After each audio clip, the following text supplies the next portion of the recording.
मैं हूं आपके साथ रिचा सिंह। बुलेटिन की शुरुआत करते हैं बड़ी खबर के साथ। दिल्ली से आपको बड़ी खबर बता देते हैं। मौलाना साद ने फिर ऑडियो नया जारी किया है। तबलीगी जमात का प्रमुख है मौलाना साद। ऑडियो में रमजान से जुड़ी बातों का जिक्र किया गया है। रमजान में मुसलमान से घरों में रहने की अपील की है साद ने। सभी लोगों से प्रशासन का सहयोग करने की अपील की है। तो बड़ी खबर दिल्ली से आपको बता रहे हैं, जहां पर मौलाना साद का एक नया ऑडियो जारी हुआ है। रमजान से जुड़ी बातें कही गई हैं। तो रमजान में मुसलमानों से घरों में रहने की अपील की है।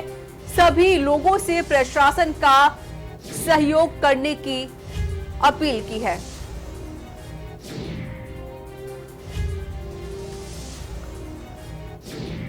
तो तबलीगी जमात का प्रमुख है मौलाना साद।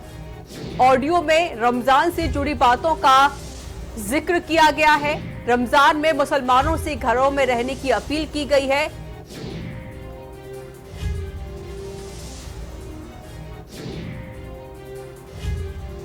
तो ऑडियो में क्या कुछ कहा है, आइए आपको दिखा देते हैं। नहमदुहु व नुसल्ली अला रसूल करीम अम्मा बाद। हमारा कदीम मामूल है कि रमज़ान मुबारक की आमद से पहले तमाम काम करने वालों को खुसूसन और तमाम आलम बसने वाले मुसलमानों को अमूमी तौर पर रमज़ान मुबारक के अंदर इबादत और दावत के अहतमाम की तरफ मुतवज्जे करना होता है। इस वक्त क्योंकि पूरे आलम में एक वबा फैली हुई है, इसलिए तकाज़ा तबीयत पर इसका था कि तमाम काम करने वाले साथियों को इन हालात में किस तरह दावत और इबादत को जमा करना है और किस तरह हमें इन अमाल पर कायम रहना है, इससे मुताल्लिक़ एक अहम ख़त तमाम आलम के काम करने वालों को भी और तमाम अपने मुल्क में रहने वाले काम करने वाले और आम मुसलमानों के लिए ये हमारी तरफ से ये अहम ख़त इरसाल है। मेरे अज़ीज़ दोस्तों, रमज़ान मुबारक दावत और इबादत को जमा करने का और अल्लाह ताला की तरफ से रहमत और मग़फ़िरत व जहन्नम से आज़ादी का महीना है। दुआओं की कबूलियत और अजसाम को गुनाहों से पाक करने के लिए रोज़ा जिस्म की ज़कात है। इसलिए तमाम आलम में दावत का मुबारक काम करने वाले और तमाम आलम में बसने वाले आम मुसलमानों से दरख्वास्त है कि इस माह मुबारक में अपने लिए और सारे आलम में बसने वाले इंसानों के लिए इस वबा को ख़त्म कराने का अल्लाह ताला से दुआओं और इस्तिग़फ़ार और सदक़ात के ज़रिए फ़ैसला कराएँ। रमज़ान मुबारक इज्तिमाई अमाल का महीना है जिसका शौक़ और जज्बा हर उम्मती के दिल में है।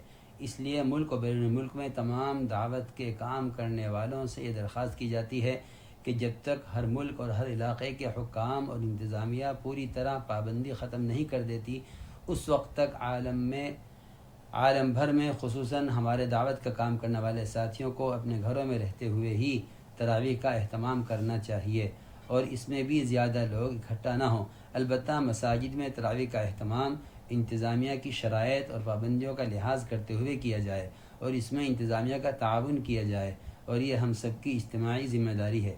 दूसरा पहलू, दूसरी अहम ज़िम्मेदारी हमारे दावत की है, जिसका असल तरीक़ा फ़िल वक्त इनफरादी तौर पर घरों में रहते हुए एक दूसरे को खैर के काम पर आमादा करते रहना और बुरे कामों से रोकते रहना है। घरों में तालीम के हलक़े बग़ैर तजम्मो और भीड़ के अहतमाम से कायम किए जाएँ। ये वबा बेशक अज़ाब इलाही है। इससे निमटने के लिए तौबा और इस्तिग़फ़ार, सदक़ात और सादुल हाजा का अहतमाम यकीन के साथ किया जाए। एहतियाती तदाबीर, डॉक्टरों की हिदायत पर अमल, यकीन व तवक्कुल और ईमान के हरगिज़ ख़िलाफ़ नहीं है। हमारा घरों में रहकर दावत इबादत पर कायम रहना और फ़िल वक्त अपने जज्बे को क़ुरबान करना दुगने अजर का बाइस है। इसलिए अल्लाह रब्बुल इज़्ज़त माज़ूर के अमल को कामिल बनाकर कबूल फरमाते हैं। फ़क़त वस्सलाम, बंदा मोहम्मद साद ग़ुफ़िर लह, अज़ बंगले वाली मस्जिद, बस्ती निज़ामुद्दीन, नई दिल्ली, इंडिया। तो हमारी सहयोगी मिताली चंदा हमारे साथ जुड़ चुकी है फोन लाइन पर। मिताली जी, पहले तो आग लगाई गई और उसके बाद आग बुझाने की कोशिश कर रहे हैं मौलाना साद। जी, आपको बताना चाहूंगी कि इस तरीके से ये बार बार अपना ऑडियो जारी कर रहे हैं तो इनका दोगलापन साफ साबित होता है, क्योंकि दूसरी तरफ ये क्राइम ब्रांच को बिल्कुल सहयोग नहीं कर रहे हैं। किसी भी प्रकार की जांच में किसी भी प्रकार का सहयोग नहीं है। जैसे कि मैंने आपको पहले भी बताया था कि मौलाना साद ने साफ कोरोना टेस्ट को कराने को साफ मना कर दिया है। उन्होंने ये भी कहा था कि वो दिल्ली के किसी भी मतलब सरकारी अस्पताल में अपना टेस्ट नहीं कराएंगे और तमाम तरीके की हथकंडे अभी भी अपना रहे हैं कि क्राइम ब्रांच से जो है वो बच सके। जांच में दावा करते हैं, वकील के माध्यम से जो है अपनी बात भिजवा रहे हैं कि वो जांच को में जो है कोऑपरेट करेंगे। लेकिन अगर हम जमीनी हकीकत देखें तो इस तरीके का कुछ भी सामने नहीं आ रहा है। और जिस हिसाब से आवाम को जो है ये संबोधित कर रहे हैं, अपनी ऑडियो क्लिप जारी कर रहे हैं, तो कहीं ना कहीं जो है दोगलापन सामने नजर आ ही रहा है। और सबसे बड़ी हैरत होती है कि तौबा की गुंजाइश होते हुए भी जो है इन्होंने मायूसी धारण कर उसके बाद गायब हो गई है। अगर इन्होंने यही एहतियात पहले बरते होते तो शायद आज इतना बड़ा संकट पूरे देश के ऊपर नहीं होता। और दूसरी बात आपको हम बताना चाहूंगी कि सूत्रों के हवाले से ये भी पता चला है, क्योंकि अभी मौलाना साहब जो हैं वो किसी तरह की कार्रवाई में जिस हिसाब से कोऑपरेट करना चाहिए नहीं कर रहे हैं। और अभी भी किस तरीके से वो कानूनी रूप से खुद को जो है थोड़ा और बचा सके और टाइम बाय कर सके, इन हथकंडों को अपनाते हुए साफ नजर आ रहे हैं।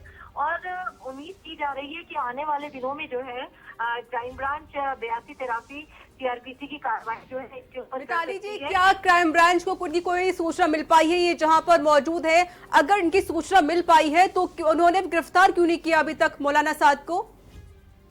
जी, मैं आपको बताना चाहूंगी, पहले से ही ये चीजें साफ आती जा रही हैं कि ये अपनी जगह बार बार बदल रहे हैं। तो इसमें जो है क्राइम ब्रांच जो है वो 212 आईपीसी के तहत जो है हार्बरिंग का केस बनता है। जो लोग इनको पनाह दे रहे हैं उनके खिलाफ भी सख्त कानूनी कार्रवाई जो है अब क्राइम ब्रांच करेगी, क्योंकि जितना इन्होंने क्वारंटाइन के नाम पर वक्त मांगा था और ये एक्सटेंड कर रहे हैं, उसी तरीके से अब जो है क्राइम ब्रांच भी पूरे मुस्तैदी से सख्ती से काम कर रही है। साथ में इनकम टैक्स का भी शिकंजा कसता जा रहा है और ईडी भी एक्शन ले रही है। तो कुल मिला के अभी मौलाना साद जो है ज्यादा दिन तक अब पुलिस की गिरफ्त से नहीं दूर रह पाएंगे और जल्द ही जो है पुलिस इनके खिलाफ अगर ये गिरफ्त में नहीं आए तो 82-83 की कार्रवाई कर सकती है। और जो लोग इनको पनाह दे रहे हैं उनके खिलाफ जो है 212 आईपीसी के तहत भी कार्रवाई कर सकती है। शुक्रिया मिताली चंदौला अधिक जानकारी देने के लिए। तो लगातार मौलाना साद का ऑडियो वायरल होता रहता है, ये अपने ऑडियो में लोगों को समझाते रहते हैं। जिस तरीके से इन्होंने जो हरकत की है जमातियों के साथ, इन्होंने वहां पर सबको बुलाया और उसके बाद नतीजा भी आप लोगों के सामने है, क्योंकि जो भी कोरोना वायरस से संक्रमित लोग आ रही हैं वो ज्यादातर जमाती ही आ रही हैं। और अब फिर से एक नया ऑडियो साद का यहाँ वायरल हुआ है, जहां पर साद ऑडियो में कह रही है कि जो रमजान आ रहा है मुसलमान अपने घर पर ही रमजान बनाए। पहले तो आग लगाई जाती है और फिर उस पर पानी डालने का काम कर रहे हैं मौलाना साद। खबरों में